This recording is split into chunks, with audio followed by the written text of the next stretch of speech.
सलाम दोस्तों, खनौज़ई में हम आपको आज 1962 मॉडल बहुत पुरानी गाड़ी आपको दिखाएंगे जो पाकिस्तान की सबसे पुरानी गाड़ियों में शुमार होती है।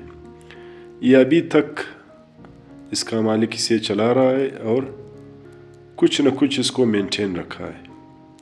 एग्जैक्ट इसका पूरा डिटेल हमें मालूम नहीं, लेकिन इसके मालिक के बकौल ये 1965 मॉडल है और ये वो तकरीबन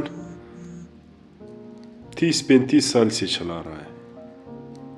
अभी तक ये गाड़ी उसके साथ मौजूद है और इसके पास पैसे भी हैं, मगर वो दूसरा नया कार लेना नहीं चाहता क्योंकि बहुत से लोगों को एक एंटीक पुरानी चीज़ें पसंद होती है।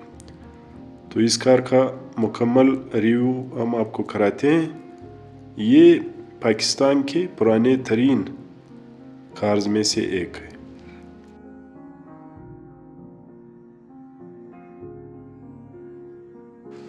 इसका अंदरूनी नज़ारा भी कीजिए और इसके सीट्स वगैरह आप देख लीजिए। तकरीबन इसकी अक्सर चीज़ें उसी पुरानी शेप में हैं। इसमें चेंजेस इस के मालिक ने नहीं किए।